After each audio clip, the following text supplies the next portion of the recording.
All right. Well, good morning, everyone. My name is Laura Bear, and I'm really excited this morning to welcome Nick Cassidy, Superintendent of Holland Public Schools, to our Mosaic class this morning. One of the reasons that Carter and I chose Holland Public Schools for our kids is the high level of diversity that exists there and the ways in which the district celebrates and is really proud of that diversity. And despite that strength, HPS is not immune to the same troubling statistics that exist nationwide, which show a large achievement gap between students of lower and higher socioeconomic status and between white students and students of color, as Nick will lay out for us in his slides this morning.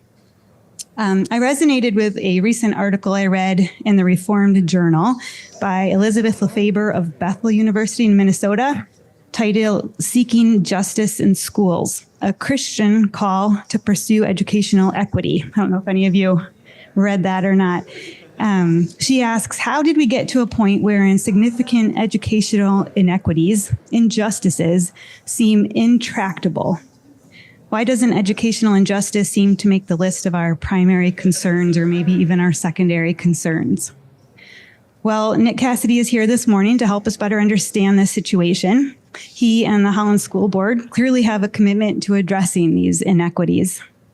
Marcia Bishop, who's a former HPS superintendent and member here at Third, is sorry that she couldn't be here today, but wanted me to share this with you. On September 26, Holland Public Schools received the Inspire Award from the West Coast Chamber. And according to the Chamber, Holland Public Schools, a cornerstone of education in the Holland community since 1848, inspires the community by uniting around the success of every student, creating trailblazing programs for staff and students, and providing meaningful opportunities in and out of the classroom to ensure academic and personal growth. And Marcia wanted me to add, as superintendent of Holland Public Schools, Nick Cassidy inspires. He challenges the school system to achieve its vision, to embrace, engage, and equip each student for success in an ever-changing world. Nick does that by building trust, developing relationships in the school and community, while creating a learning environment for both staff and students. And before I welcome Nick to speak, I'm just excited to add that Megan Booth will be joining in on the conversation as well. Megan is the Families in Transition Coordinator at Holland Public Schools and works with some of the most vulnerable families in the district. And I'm thankful that she's willing to share her experience and perspective. And we'll save 15 minutes for questions at the end. So please be thinking of questions during this presentation. Please join me in welcoming Nick Cassidy. Well, thank you for that. And I'm really honored to be here and just to share a little bit about Holland Public and just make sure that this works. There we go. So for an agenda today, just a brief introduction. I think it's important to really go over a history of Holland over the last 30 years, because I think that leads to some of the inequities that we see in our community and how they're impacting Holland. And then also what we can do to address those inequities. So just a little bit about me.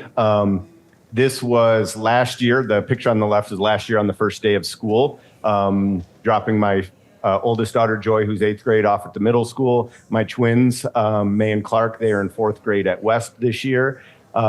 Just so excited to have them here. And I'll talk a little bit more about why I choose this for my kids.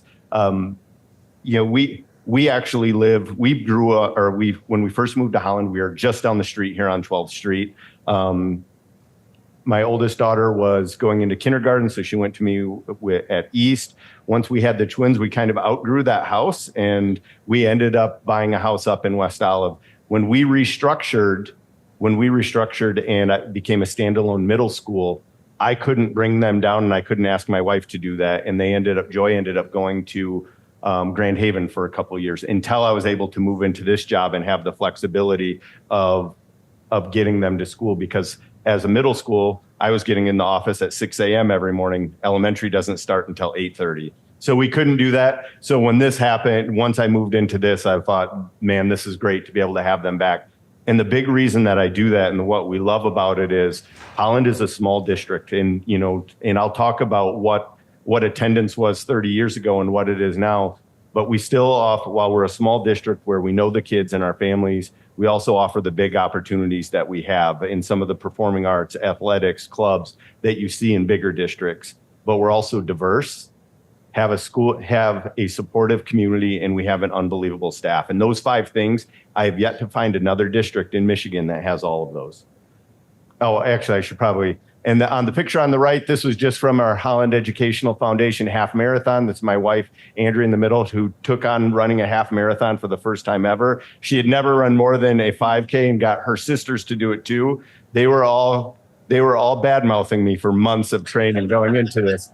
But they were all, it was great when they came across, every one of them broke down because of the achievement of just doing that. It was great. And so those are our kids this year. So they have grown a little bit. I was going backwards, sorry. We went through a strategic planning process last year. And I think it's important to be able to share this and how it impacts the work that we're doing. So Holland Public Schools, in partnership with the community, will be the educational home for students, families, and staff in the greater Holland area.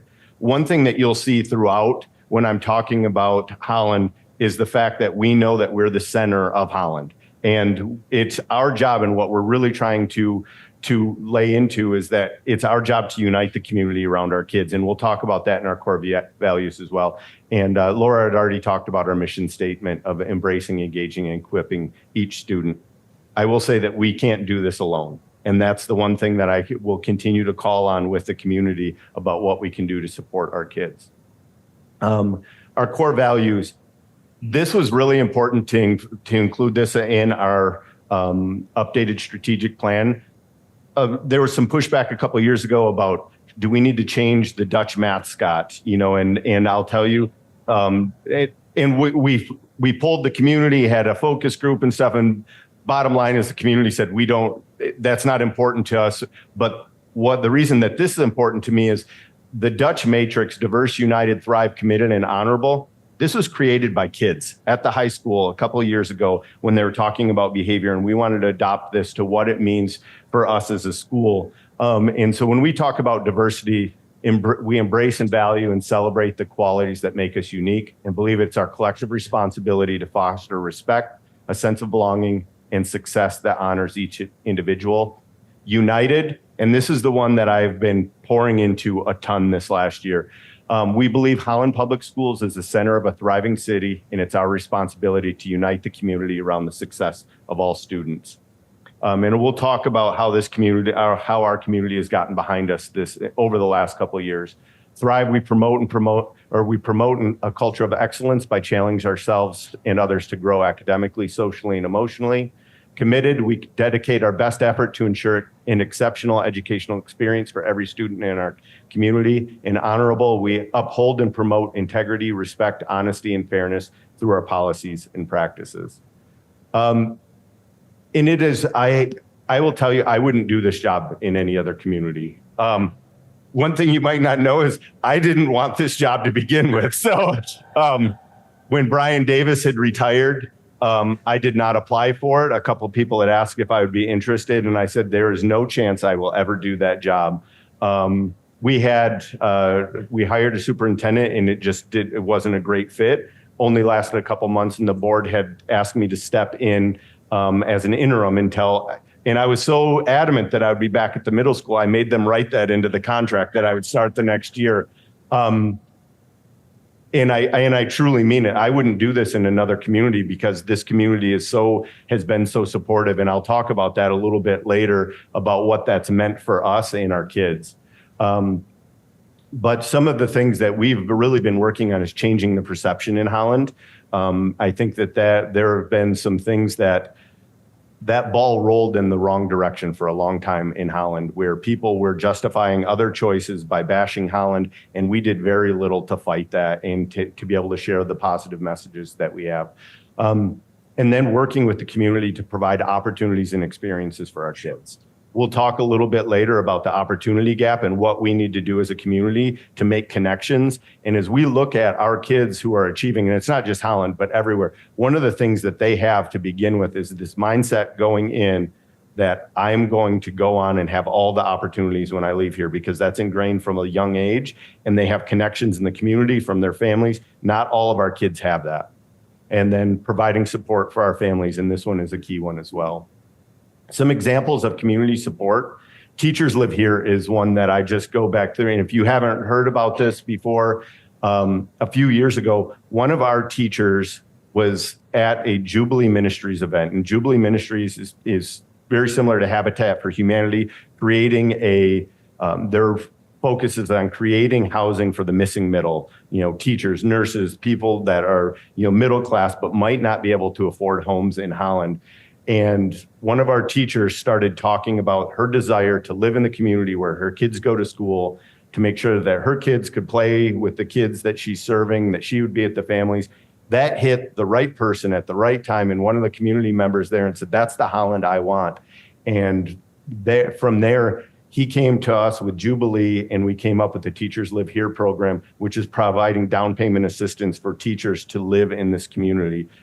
We've been doing it for a year and a half, and we have almost $500,000 that has gone towards teachers buying homes in this community. And of those, over half of them can walk to the school where they're teaching. But that just started from the right person at the right time being there and the right comment happening. Power H Impact Awards, community members got behind saying, we want to be able to support your teachers and honor the work that they're doing. And we had donations going to creating the Power H Impact Awards, which we've turned into a celebration of telling their stories and telling that in the community and awarding them some compensation for it too. Holland supports educators, and I know that we have some people in here who are part of this movement. I will tell you, it's meant the world to me when I say I wouldn't do this in another community. Some of our surrounding districts, their board meetings have turned into battlegrounds. We're talking 3 or 4 hours of public comments, bashing the schools, challenging books, bashing policies. And 2 years ago, right before the election, we showed up to the board meeting and every seat in our boardroom was filled. That doesn't happen usually in Holland. And we're like, oh my gosh, what's happening? And it was a nonstop parade of people getting up and giving comments, praising our teachers and administrators. When I tell that to other people, they're like, that doesn't happen anywhere else. And it happens in Holland. So when I say I wouldn't do this anywhere else, I wouldn't do it anywhere else, because that is something uniquely special to Holland and some people that we have that know the value of supporting our education. Just a brief history of HPS, which there's some things that I think are unique to Holland. We are only a 17 square mile district. So the surrounding schools that we have, West Ottawa is 73 square miles, Zeeland 94, and Hudsonville is 80. So when you think about the size difference that we have compared to them, in that 17 square miles, we have multiple charter schools, multiple parochial schools we're all competing for, and then school of choice also in here. So when we talk about some of the changes that we'll see in population over the last few years, this is a big reason why. In 99-2000 school year, we had 14 schools in this district. Right now we have 6.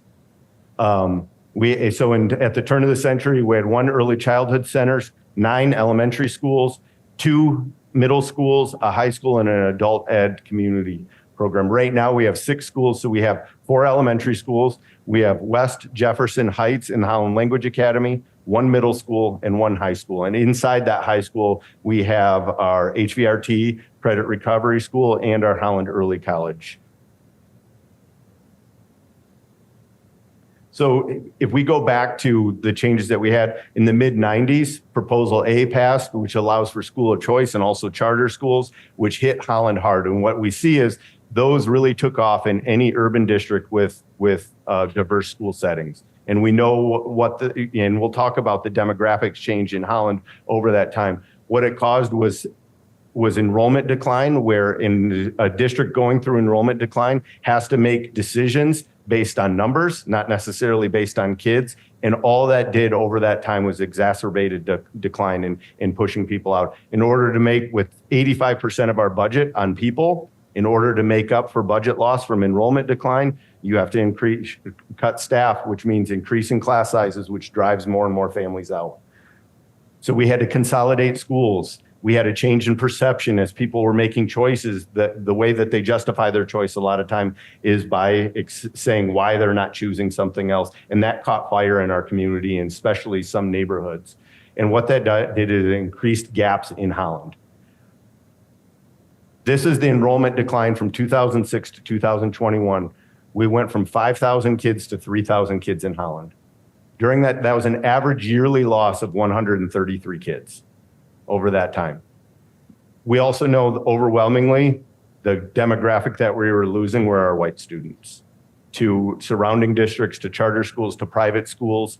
Our free and reduced lunch rates at that time went from 50% to nearly 70%.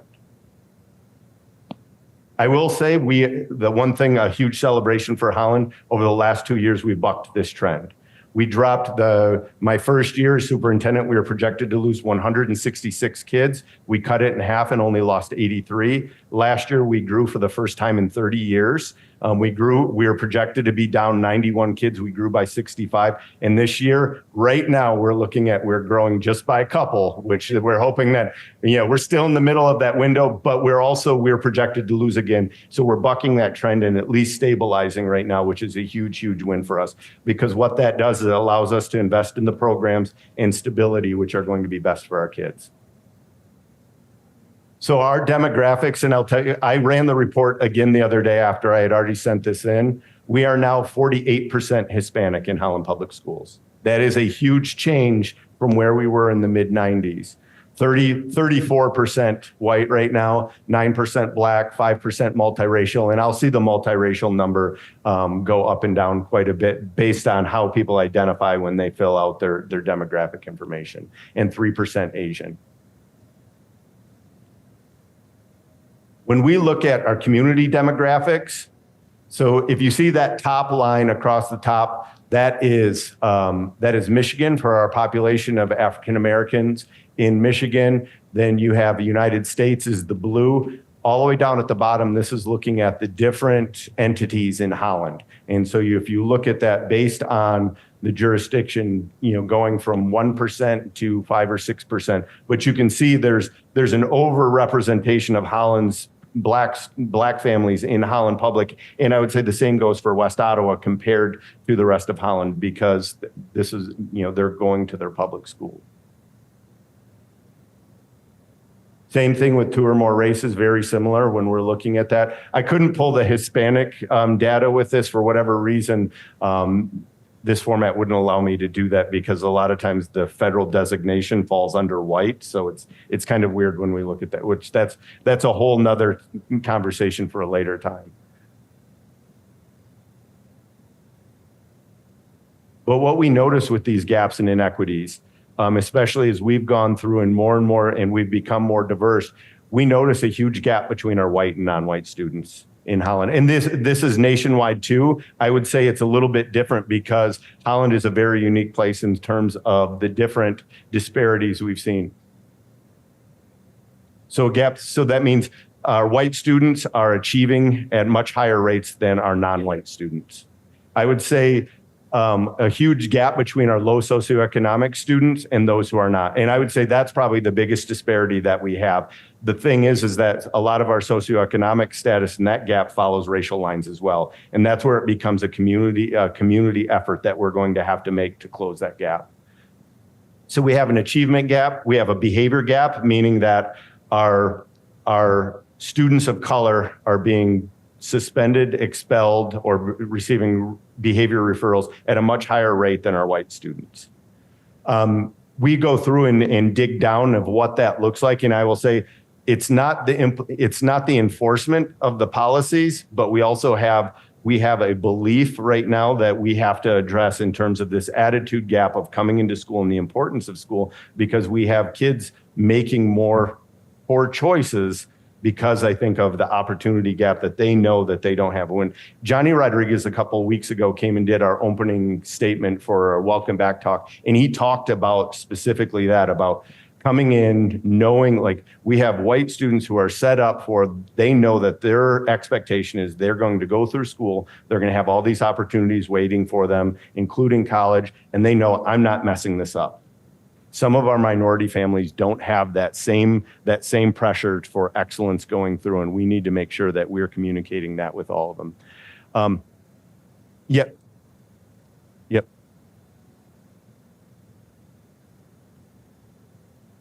Yes.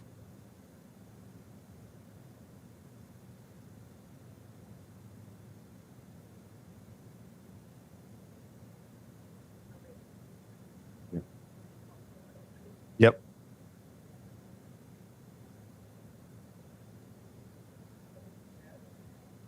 Yeah, and we want that for every kid across the board. I will say we have kids coming in who have had generational disparities and even coming in that where their parents may have not had the best experience in school, and that experience is coming on them too. So they're coming in with a negative perception of school right to begin with. They're not achieving, or they're misbehaving and struggling with that, and they've lost that trust of school. And so when I'm talking about, I shouldn't say pressure, an expectation of what the school is and the importance of it. And there's a big gap between a lot of our students with that. And it doesn't just follow racial lines, it also follows socioeconomic lines. Does that answer your question? Okay. Yep.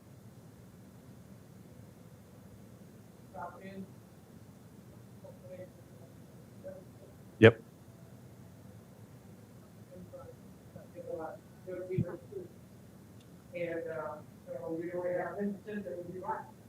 And in our graduating class, which was like 365 students, at least 60% of that graduating class went on to college. Yep.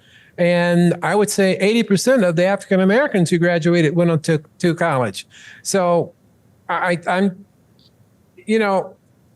we had great teachers. Yep. And we had great counselors. And I'm not knocking what's in the system today. I guess there should be some way that we just have the same expectations of all students and not give them the opportunity to say that they can't do. Because I know most teachers, they do an excellent job. Yep. So how do we end up losing more minorities than we do majority? Yeah, and that's a great question, and I wish I had a simple answer for you here, but it's something that we're dealing with and recognizing and trying to figure out how to change that. And there's no easy answer for it either, because I agree with you 100%. But there is a trust gap and an attitude gap that I see as well, in terms of kids coming in and having a trust, or even their parents having trust for school and education or anyone in authority, and that attitude gap, which is where it comes in. And this is where it's a community effort that we're going to have to make to adjust that. When we're looking at achievement gaps, if you see, so Holland City Schools is the green gap. So if you look at the top one, these are Black African American coming in, and you can see the last couple of years we've been above Ottawa County, above Michigan, across, but we also had a dip here coming out of COVID. When we're looking at the middle one, this is Hispanic, and that is coming in lower than our peers, lower than Michigan, lower than Ottawa County. And so this is a huge gap, especially when we're making up, Holland is made up of 48% Hispanic now. And then when we're looking at our white students, you can see that we're going just under where Ottawa ISD is, but higher than the state, and then also higher than the West Michigan region.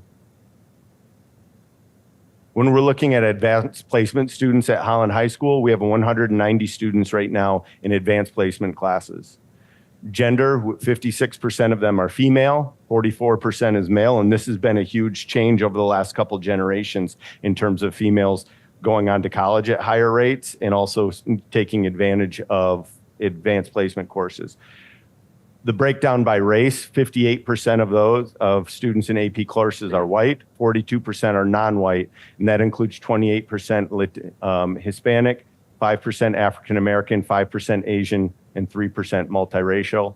I think the biggest disparity when we're looking at that, even though Holland Public Schools is mid 60s in terms of about 65% free and reduced lunch. 24% they only make up 24% of the students in free and reduced or in advanced placement courses. So when we're looking at that disparity of kids who are struggling with socioeconomic status are the ones that are struggling in getting into our advanced placement courses.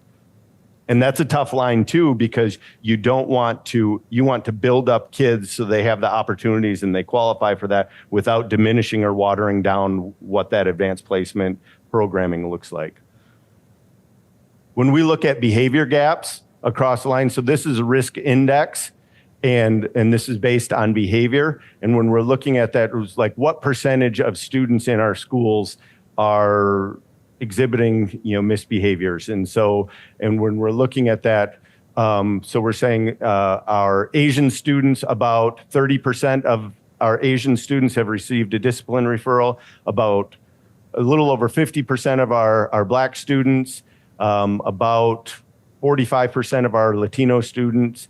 Our white students, we're looking at about 30% of them, and then our multiracial students, we're upwards around 50% of them are have received discipline referrals. When we look at the risk ratio, this means, for instance, looking at this, Black students are almost 2 times more likely to receive a discipline referral at school than our white students. Our Latino students are about 1.5 times as likely to receive discipline referrals at school.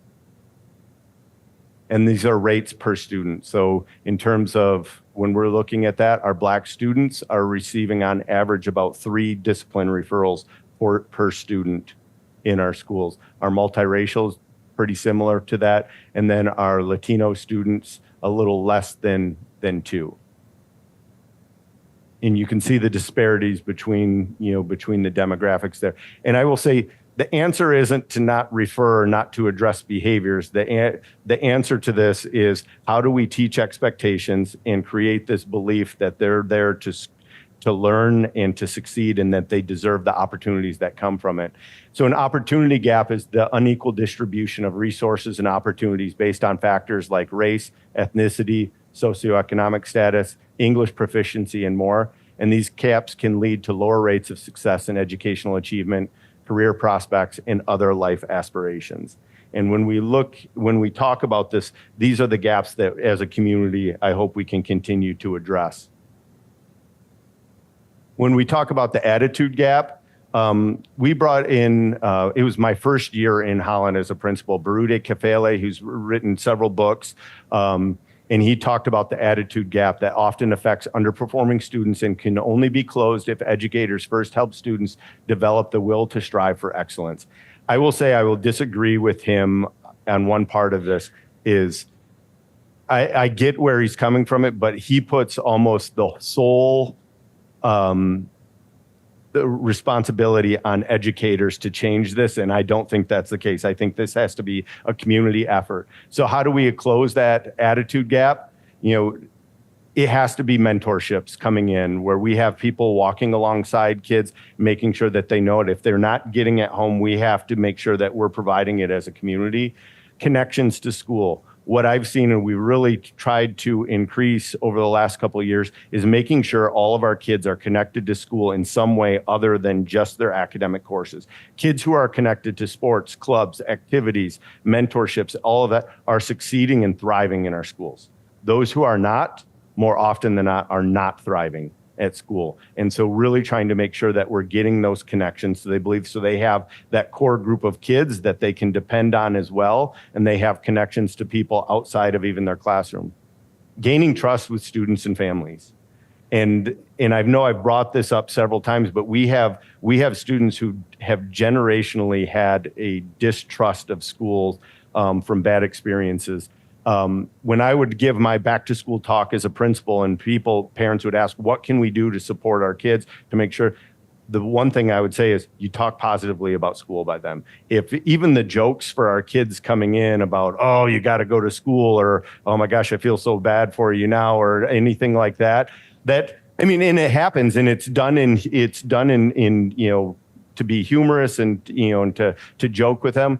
but the kids bring that in, and even talking about how excited they are to go to school, and all the friends they're going to make and all the opportunities come, that makes a big difference in the mindset of our kids coming into school. And then celebrating successes. I think that as we go through and we catch the kids doing the right thing, celebrating those successes and making sure that they know that they deserve to be successful and to have all those opportunities is something that we'll continue to work on. Some community services that we've realized that we have to provide and we have to acknowledge in Holland too. Holland is unique in that we have more community resources than any other community in West Michigan. And so what this does is brings in more and more families with intensive needs. We have to make sure that we're addressing those needs, not just through the rescue mission, because they're settling here too. I would say almost every student who goes to the rescue mission ends up in Holland Public Schools. We're the one entity in Holland that will take every kid that walks through our doors. Community coordinators, we invested in these a couple of years ago of making sure that we have people that can coordinate the community resources to help our families and make sure their basic needs are being met. I added a couple more on here too after. I can't remember what I put on there. Mental health services. And this has been a huge push for us. I had started this as principal at East K7 and then through the middle school, and now we have expanded this where we are bringing in professional counselors to support our kids, because mental health is one of the biggest factors impacting education. And it's not just Holland, this is nationwide. Families in transition, as we talk about the rescue mission being in Holland, the McKinney-Vento Act states that children and youth who lack a fixed, regular, and adequate nighttime residence will be considered homeless. During our last school year, we had nearly 200 students in Holland Public Schools who qualified as fit. That's 7% of our students. That means every classroom that we have probably has between 1 and 2 kids who are considered homeless. This is something that I don't think the general population understands and realizes when we're talking about meeting the basic needs of our kids. And so Megan, I'll introduce you. Megan came on board last year as our FIT coordinator. And so she's been working specifically with families to make sure that we're coordinating resources, providing transportation, and every resource that we can put in place to make sure that we're breaking down this cycle that a lot of these families have been caught in. I will say one thing that we also don't talk about a lot. The support that we have to provide for this is largely an unfunded mandate that we come in. So this hits Holland Public Schools a lot harder than any other schools around. West Ottawa deals with this as well, but Holland, because we are the center for the support services coming in, it hits us especially hard. Another thing that we've been dealing with the last couple of years, more refugees coming into Holland, again, for the supports here. And I took these out of an email just as talking points. So starting in 2021, when we had a lot of Afghan families moving in, we were also having families from Cuba, the Congo, Guatemala, Nicaragua, Venezuela. If you happen to go to the naturalization ceremony a few weeks ago at the Civic Center, the number of families coming in across the nation or from across the world is unbelievable. And a lot of them are settling right here in Holland. Refugee trends continue. I thought that this was pretty interesting to share. Cubans are not arriving with refugee status. A law from the 1990s created a special immigration status for Cubans and Haitians called parole. This is different that the parole that has been given to Afghans and Ukrainians in recent years. Essentially, under this program, individuals are allowed to remain in the country for 1 year and can then apply for permanent residency or a green card, just like refugees. However, unlike refugees, Cuban and Haitian entrants do not have work authorization unless they obtain it through other means. More important things to know, Cuban and Haitian entrants are eligible for ORR services or resettlement agencies like Bethany and Samaritas, and they're eligible for some public benefits like SNAP and Medicaid. They may start getting refugee status as the Department of State is changing things up a bit, but students from Guatemala, Nicaragua, and Venezuela are getting refugee status starting this year, and we are seeing families from there as well. So as we have more and more refugees coming in, there are some of our, depending on where they're coming from, they're facing increasing obstacles coming in, and these are coming into our schools as well, obviously, as we have to try to meet the needs of our kids.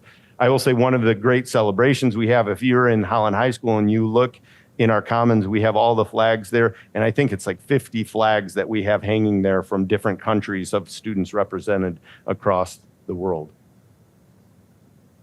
These are the country, the count of the country of birth for our students who are multi-language learners. It used to be called English as a second language. So if we come in here, half of them are from the United States, but then if you look through, we have Cuba, Honduras, Afghanistan, Democratic Republic of Congo, Mexico, Venezuela, Puerto Rico, Nicaragua, Colombia, Burundi, and Syria. So this is in Holland. I'll tell you, no one else in Holland. West Ottawa is pretty similar in terms of the demographics and the influx of refugees as well as multi-language learners. So some of the things we're doing to combat the inequities in school discipline: restorative practices in lieu of suspensions and expulsions, trying to rebuild relationships, rebuild that trust, get them back in, and making sure that they're learning from mistakes so that we make sure that we don't lose them. I truly feel that every time that we don't make the change right now, we're punting that down to the next generation. And we can't do that. Like, the time is now to make a change, to make sure that we're inspiring them to do better for themselves, building that trust of school.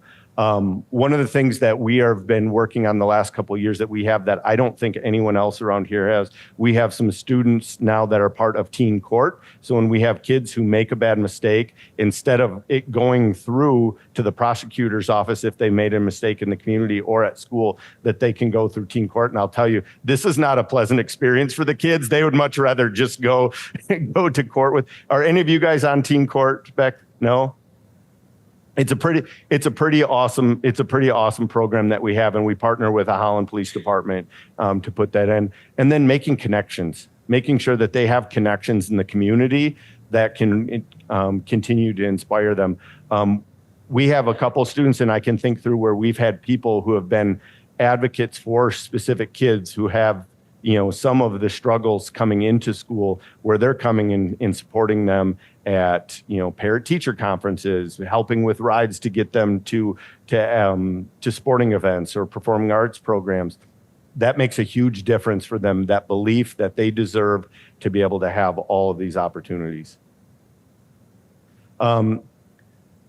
Continue to connecting students to opportunities, bringing in mentors to our schools who look like our kids. I will say LAUP and I Am Academy have been really pushing this. LAUP has really been taking off with this. That's Latin Americans United for Progress. They had their big gala on Friday night, and they have started programs at elementary, middle, and high school, but then also trying to support adults in this, in our area, of connecting them to careers in all of the different trainings that they need. Hiring staff members who represent our kids. We know it is really powerful to make sure that kids see someone who looks like them, not only in our classrooms, but also leaders in our community. I will tell you, that is a tougher task than what it seems like, because everybody has a goal like that too. A big part that we're doing with that now is trying to grow our own leaders. We have a diverse student population, is really trying to support them moving into education as well. And we're doing this with a Future Educators program that we've started at school, and also partnerships with Hope College and several of the other institutions. And then also looking at alternative pathways to certification for some of our instructional assistants as well. Both of those paths, the demographics of those programs match our kids. Change on attitudes and a focus on now, and then uniting our community around the success for all and engaging the community. So a couple people asked, why are you coming in on a Sunday to talk to someone? Why are you going? Because this is the goal of us, to engage the community, to make sure that they know some of the challenges that we have, and then talk about how that they can get involved in that. meeting the basic needs of our kids. And so when we're talking about the community coordination of services, and that's not just rides, that's mental health, that's, we've started we call it the Power 8 shop, where we actually have our community coordinators working with people in our community to provide some of the essentials that they have, not just food, but also clothing, backpacks, school supplies, all the things that make a huge difference for our families that they don't have to worry about and can focus on just being parents. Mental health services coming in, and that has really taken off. Preschool programming, and this is something that I am glad that we've seen significant growth in this, because we know kids who enter school behind largely stay behind. Closing that gap, if they're coming in and they're not reading and don't know letters, don't know colors, compared to the students who do, that gap widens as we go through. So really trying to expand preschool programming and making sure it's free and accessible for all of our kids. This has been a huge disparity in Holland. Ready for School they started preschool programming that is free for students. They had their big gala on Thursday trying to raise fund to continue to have that open. GSRP, that's Great Start Readiness Program. We've increased our preschool programming now. We have 8 classrooms in Holland now that are providing free preschool for kids coming in.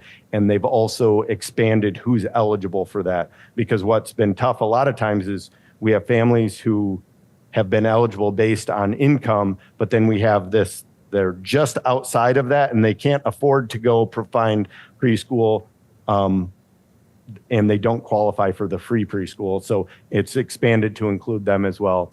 Head Start, and then we're continually working with what other programs can we do to support families to make sure that our kids are entering school ready to go. LAUP, I Am Academy, Upward Bound, CASA, these are all things that are supporting and identifying kids and putting them on paths. I will say Upward Bound, if you don't know what it is, it's a program through Hope where they identify kids early on and they walk them through not just high school, but through college. And it's designed for first generation college students. The college graduation rates for them is greater than kids who are coming in from multi-generational college families because of the support that they have going through there. And so when we're looking at what can you do to change these, that's an example of what we can do to walk alongside someone and create that expectation of success, which not all of our families have. Escape Ministries. Escape Ministries is a great community partner that we have. It's located on 32nd in Lincoln there, right on the corner. And this is an alternative suspension program for kids who have been long-term suspended or expelled, where they can continue with their education. It's free for them coming in. And I'll tell you, we've had great success where kids who have made bad decisions have been able to return to school and be really successful with it. Every year they have a Hero in Me program that they do, and it's talking about sharing the success stories of kids who turned it around. 2 years ago, we had a kid there. I expelled her from school when she was a middle schooler. Broke my heart. It's the toughest thing that I ever do. If she got up, she ended up giving me, I have it on my computer, a sticker that says Ponte las pilas, which means put your batteries on. And that was the ticket where it says, at that point, she says, I'm going to do whatever it takes to make sure that I'm going to be successful. And so she came back to school. She worked through Escape Ministries and online programming. She actually graduated early after being expelled for her 8th grade year. And she got up and told the talk about, this was what it needed to put her on the right path, and thanked me for expelling her, which I'll tell you, if there's anything that'll get me choked up, it's that. But she came in because even though that was a low point for her, we had support in the community right now to make sure that wasn't the defining moment in her life, but it actually turned out to be a positive to put her on the right track, because she was struggling in middle school as well.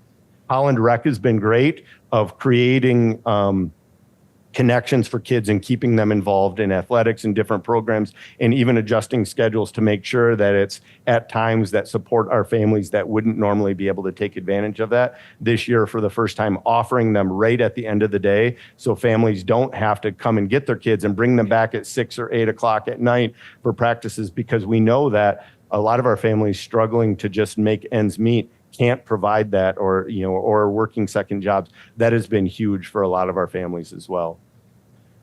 So I talked about representation, making sure that we're trying to find representatives where our kids see leaders in themselves, and that'll continue to be. And I'm going to try to move so we can have some question and answer as well. The reality is I shared through that, and we had talked about this a little bit.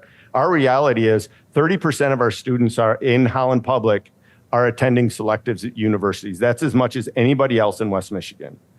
60% of our graduates are going on to college. I will say the one disparity that we'll have to address is who's finishing college, because our dropout rate in college, our kids does also still follow racial lines. Our Hispanic students are dropping out 4 times at the rate of our white students of college and not finishing. So we've got to make sure that those supports are there to keep them going through. This was taken from a slide I had last year, so sorry, but we've had 3 MHSA scholar athletes in 2 years. That's more than any other school in the state of Michigan, which is pretty awesome. And I think James was one of those, right? Yeah, so that's a, we had another National Merit Scholar. We have another one commended this year. And then we had 42 students receive their seal of biliteracy. Means they're graduating completely fluent in more than one language. And we've had some students who've been fluent in 3 languages, which is amazing because I still have not mastered the English language yet. So when I talk about our reality and the reason that I choose to send my kids here, small district with big district programming, diverse setting, amazing teachers and staff, and a supportive community. So I know that that's a lot in a very short time, because this is a presentation that you could probably go on and dive into the disparities that we have in our community and in Holland. This could be weeks on end, but I wanted to give you a brief overview of that. So what are some questions that you might have? Yes. And movement of how do you deal with the current thinking and movement of parental groups and community groups who want to get involved in how the school is run, books to ban, what can be taught, not taught, so on. Is that a large group in Holland? It is not a large group in Holland. I'll say that we've largely been sheltered from that, but I mean, I'm not going to avoid anything. And so we had a very small group a couple of years ago. I will say they were probably the catalyst for the Holland Supports Educators coming out. So we had a group, really it was 2 parents coming and challenging books and stuff like that and would read passages. So I invited them in to come in and meet with me. I took them down to show them our book nook. I went down and showed the books that they were saying are in there aren't there. But the question that I had with them was, and I had a question for the one parent, is like, you want this book banned. So and I asked, your daughter has a cell phone, right? And I've known her daughter because I had her through middle school. Yes. Do you have any restrictions on that cell phone? No. I said, so you're telling me that your daughter and the kids are going to go to the library, look up a book, go find it on the shelf, read through it to find one passage that is unsavory when they have a cell phone at their fingertips where they can, they could look up anything, because there's a huge disconnect with that. And I refuse to let our school turn into a battleground for some of this. And I think the biggest thing is meeting with them, hearing them out, and then explaining what's actually happening in our schools. And I think that that's happened more and more as some of them have gotten on school boards and then realized, you know what, this isn't what I had imagined. But I will say Holland is different because we have so many people who also have been such huge supporters that I think that really deadens some of that movement. And 2 years ago, we had a couple running for school board. They didn't fare so well. This year, no one came out for it. We had a great group of people who were qualified to come out for a school board. We had no crazies coming out. So I have a quick couple of things to add to your list. Yeah. First of all, it's a fantastic presentation, Nick. Do you know about the Promise Scholarship the Community Foundation provides? Yeah. It's not as numerous, but it's coming, and they have a 98% graduation from college rate. The other thing is, as speaking from Freedom Village, where we are so hard pressed for quality kids to serve and stay on the job. if you have kids with a work ethic, they have an opportunity to earn scholarships at the end of their high school career. Thank you for. Yeah, and I'd love to hear more about that too. Yeah, and the Promise Scholarship is great. I mean, every year we have multiple kids taking it.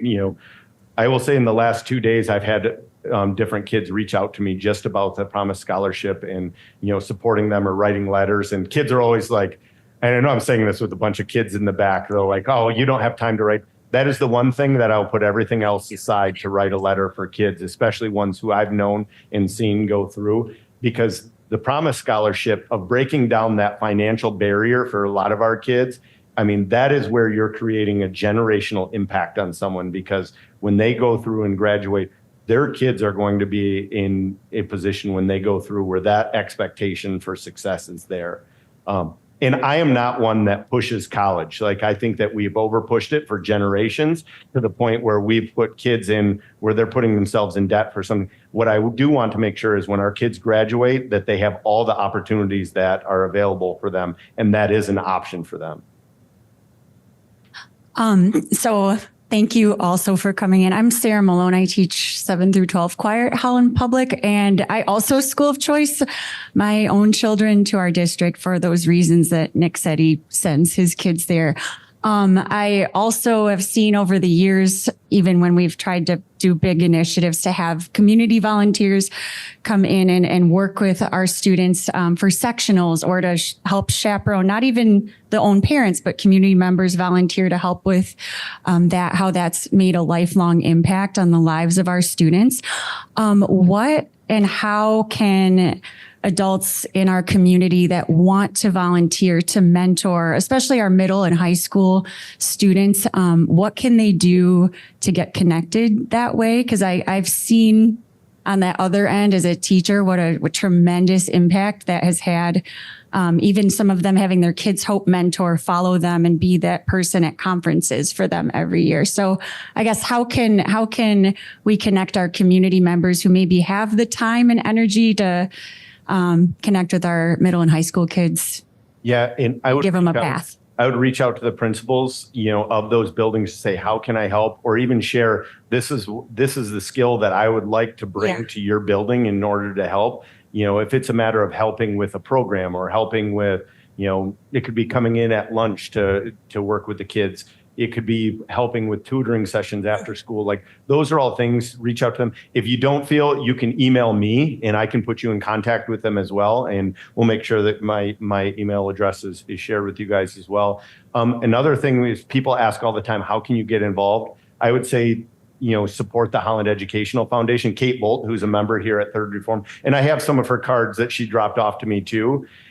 Because one of the big missions that they have is making sure that they're creating and breaking down barriers for all kids to have access to opportunities. What we realized that there were disparities in even field trips and experiences between the schools within our own school system. Mm-hmm. And we have to do better about that. It shouldn't matter which school you're going to make sure that you have that, because we have some kids who, their parents can't afford the $25 for a field trip to going through, and making sure that they're providing those experiences. But also they are doing a great job of providing classroom grants for our teachers and supporting them. So I'll leave these up here too for you guys. Thank you. Well, I don't have a question. I'm glad you mentioned Kids Hope, because you had left that off the list. Yep. And you have a significant number of churches involved in Holland Public. So through Kids Hope.